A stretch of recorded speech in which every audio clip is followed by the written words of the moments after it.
Olá pessoal, sobre a prova de vocês, a primeira questão é falando de quantos planetas é formado o Sistema Solar.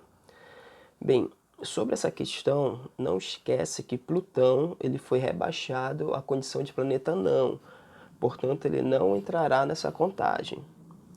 A segunda questão nos diz: o ano bissexto ocorre a cada 4 anos devido ao período de translação da Terra ocorrer em 365 dias, 5 horas e 48 minutos. Assim, a cada 4 anos há um dia a mais no ano. Esse dia é adicionado ao mês de... Então, essa questão é simplesmente para você apontar o mês em que esse dia será adicionado. Tá legal? Então, a cada 4 anos, um desses meses vai ter um dia a mais. Que mês é esse? Tá? Terceira. Qual o formato da trajetória de um planeta em torno do Sol? Então, essa questão é para você dizer qual é a trajetória que o planeta desenha em torno do Sol ao percorrer. Uma circunferência, uma elipse, uma parábola, tá? Isso está diretamente relacionado com a primeira lei de Kepler, ok? Questão de número 4. Com base nos seus conhecimentos acerca da primeira lei de Kepler, assinale a alternativa correta, tá? Então, o que você deve fazer é analisar essas alternativas e ver qual delas está perfeitamente alinhada com a primeira lei de Kepler. Lembrando que essa lei é a lei das órbitas. Quinta. Tá? Dentre os planetas nas alternativas abaixo, qual apresenta maior período? Aí nós temos aqui letra A, Terra, Mercúrio e letra C, Saturno. Tá? Então, o que nós devemos lembrar aqui é que o período ele é o tempo que o planeta gasta para dar uma volta em torno do Sol. Obviamente, o planeta que estiver mais próximo do Sol, ele completará essa volta em menor tempo, portanto terá um menor período. Então você deve lembrar que qual desses planetas está mais próximo do Sol? Terra, Mercúrio ou Saturno? Sexta. Qual lei física afirma que os planetas descrevem órbitas elípticas e o Sol ocupa um dos focos dessa elipse? Tá? Então, essa daqui de novo, uma questão que está diretamente relacionada com as leis de Kepler. E você vai dizer se é a primeira, se é a segunda ou se é a terceira lei de Kepler. Não esqueça que ele está falando aqui sobre órbitas, tá? Sétima. O enunciado: dois corpos atraem-se com forças proporcionais às suas massas e inversamente proporcional ao quadrado da distância entre seus centros. Refere-se a que lei física? Então, esse enunciado ele está de acordo com que lei física? As opções são lei da gravitação universal, letra A, B, primeira lei de Kepler, C, segunda lei de Kepler.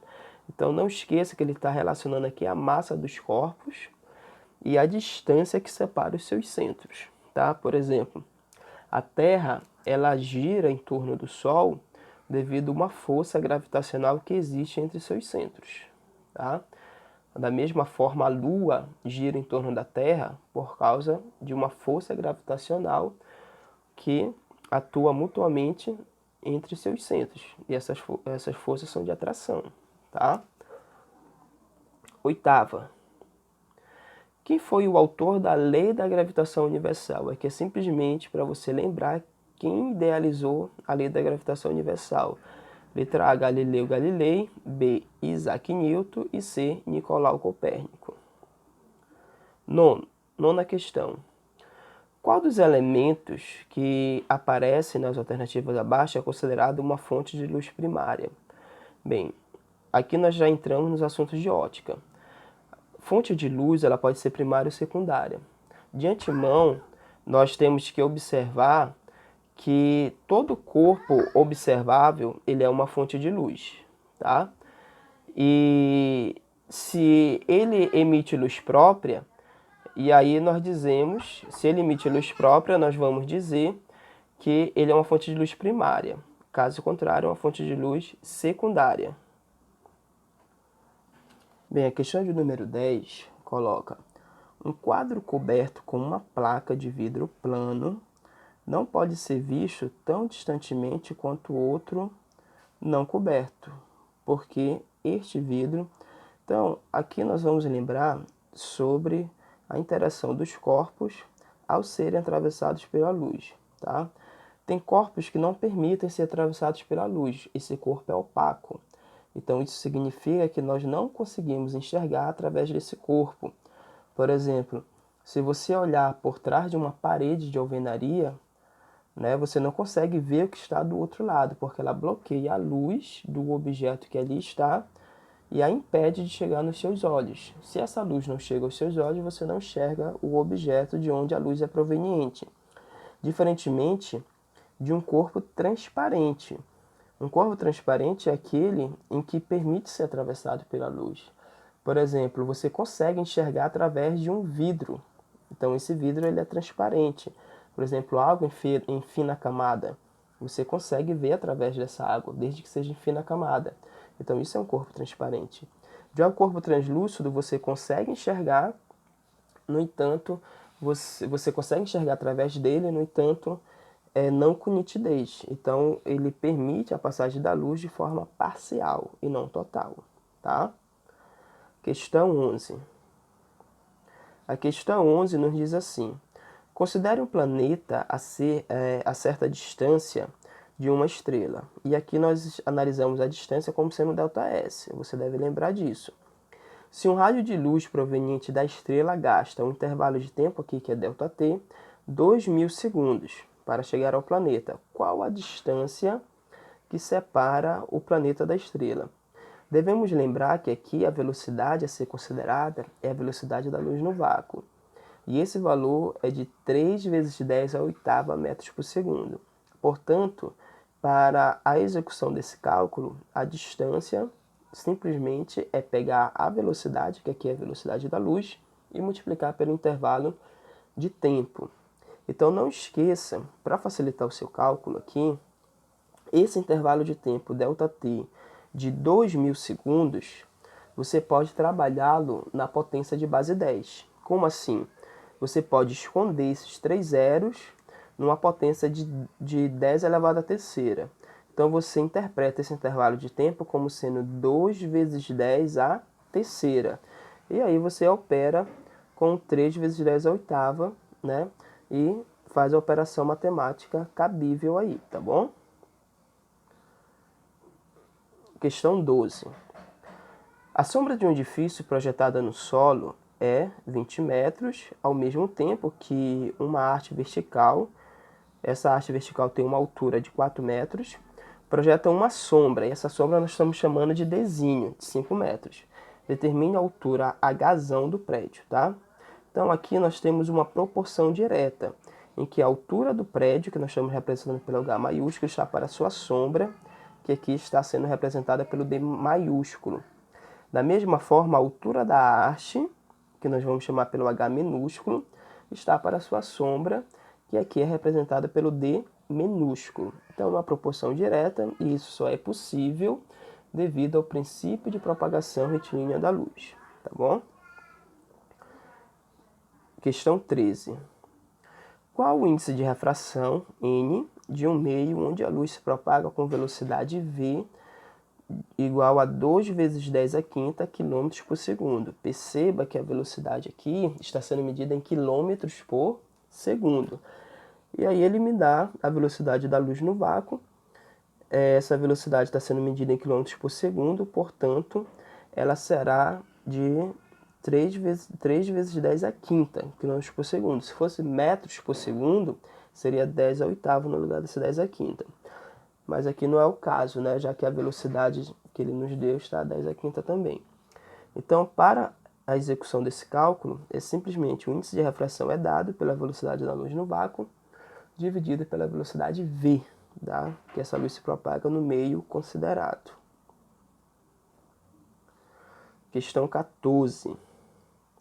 Questão 14 nos diz: um feixe luminoso incide na superfície de separação entre os meios A e B, Sabendo que o ângulo de incidência corresponde a 30 graus e que o índice de refração do meio A é NA igual a 2,8, determine o valor do índice de refração do meio B, esse índice de refração é NB, para que o ângulo de refração seja 45 graus. Olha, ele está me dando aqui o seno do ângulo de 30, que vale 0,5, e ele está dando também o seno de 45, ele está aproximando esse valor na realidade, 0,7.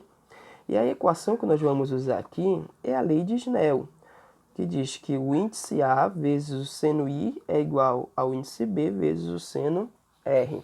A partir daí, é só substituir os valores que nós iremos achar corretamente o que ele está nos pedindo, que é o índice B, tá? Questão 15. Nas alternativas abaixo, qual o sistema óptico que conjuga de um objeto real uma imagem virtual direita e do mesmo tamanho que o objeto? Então, você deve lembrar, o que é uma imagem virtual? Estamos falando aqui, olha, por exemplo, um espelho. Quando você se depara diante de um espelho, você se enxerga dentro desse espelho, tá? A sua imagem está dentro do espelho. Isso é um exemplo de uma imagem virtual. Só que aqui ele quer saber uma imagem virtual direita. De antemão, você deve lembrar das nossas aulas que toda imagem virtual ela é direita. O que vai ser pertinente aqui, ou melhor, decisivo para a resposta correta é sobre o tamanho, tá? Então, das três opções que nós temos aqui, todas elas produzem imagens virtuais, portanto, direita. Só que apenas um deles, tá, desses instrumentos ópticos que aqui estão, espelho plano, lente convergente, espelho convexo, apenas um deles vai produzir uma imagem que é do mesmo tamanho do objeto. Então é esse que você vai ter que identificar aqui, tá bom? 16. Qual o nome do ponto da trajetória de um planeta do Sistema Solar em que sua velocidade é máxima? Então, você deve lembrar da primeira lei de Kepler que os planetas descrevem órbitas elípticas em torno do Sol. O Sol ocupa um dos focos da elipse, tá? Nesse sentido, eu vou ter ponto que é mais próximo do Sol e eu vou ter um ponto que é mais distante do Sol. Lembra? Próximo, perto do Sol. Sol, hélio, não é isso? Portanto, periélio. Ponto mais afastado do Sol. Afastado, distante, lembra? Afastado, afélio, tá? Então, é só para você dizer em que ponto a velocidade dessa trajetória elíptica, a velocidade do planeta será maior, tá? 7ª. Qual a principal diferença entre o modelo geocêntrico e heliocêntrico? Olhe para o significado das palavras, tá? Geo é atribuído à Terra e cêntrico está associado a centro. Já hélio é associado a Sol, tá bom? Então, a diferença para você colocar entre geocêntrico e heliocêntrico. 18. Um raio de luz incide sobre uma superfície plana, de onde é refletido, conforme mostra a figura abaixo. Então, nós temos aqui o raio de luz incidindo numa superfície plana e refletindo. Percebemos aqui que o ângulo destacado é um ângulo de 60 graus, porém esse ângulo é entre o raio incidente e a superfície. Esse ângulo de 60 graus eu não posso dizer que é o meu ângulo de incidência, porque para eu identificar o ângulo de incidência é o ângulo entre a reta normal e o raio incidente. Perceba que a reta normal está sendo omitida aí. Então você tem que implementar essa reta normal. Lembra que a reta normal é uma reta que corta perpendicularmente à superfície, exatamente no ponto em que o raio toca a superfície. E ela recebe esse nome de reta normal porque ela forma 90 graus com a superfície. Então imagine essa reta exatamente no ponto em que o raio está tocando a superfície. Ela tem que formar 90 graus, com a superfície já tem 60. Quanto está faltando para esses 90? Tá bom? Aí você terá o raio de incidência. Só que ele quer saber, a pergunta dele é sobre o valor do ângulo refletido. Calcule o valor do ângulo refletido. Lembra da segunda lei da reflexão? O raio de incidência é igual ao raio refletido. Então, com essas informações, eu tenho certeza que você vai ter um bom resultado para essa questão. Questão 19. Dada a refração abaixo, determine os ângulos de incidência e refração. Algo análogo aqui, tá? É só para identificar o ângulo de incidência e o ângulo de refração. Perceba que o que nós temos aqui é 45 graus e depois 60 graus. Só que esses ângulos não são os ângulos que eles estão me pedindo na questão. Por quê? Porque o ângulo de incidência é o ângulo formado entre o raio de incidência e a reta normal. Então, para identificar essa questão, novamente, você terá que traçar a reta normal. Da mesma forma, você vai colocar uma reta cortando perpendicularmente, ou seja, transversalmente, formando um ângulo de 90 graus com a superfície que separa o ar da água, tá bom? Ou seja, essa reta imaginária, ela forma 90 graus com essa superfície. Bem, o ângulo que eu desejo aqui é o ângulo entre a reta normal e o raio incidente. Bem, se entre a reta normal e a superfície o ângulo é 90 graus, nós já temos 45, para chegar nos 90, quanto é que falta? A mesma coisa quando eu for identificar o ângulo de refração, ou ângulo refratado, como queira chamar. Esse ângulo, ele é a abertura entre o raio refratado, ou seja, o raio que está dentro d'água, com a reta normal que terá que ser implementada aí. Você já tem 60 graus, quanto é que falta para formar os 90? Tudo bem? Aqui nós temos simplesmente para citar, tá, gente? Cite um fenômeno óptico que ocorre na formação de um arco-íris, tá? Lembra que no arco-íris a luz ela entra nas gotículas de água e voltam, né? Reflete uma das superfícies e volta. A questão é só para você identificar um fenômeno óptico que vai acontecer ali. Tem mais de um. Eu só quero que você identifique um, tá bom? Então é isso, gente. Uma excelente prova a todos. Fique com Deus e até o nosso próximo encontro.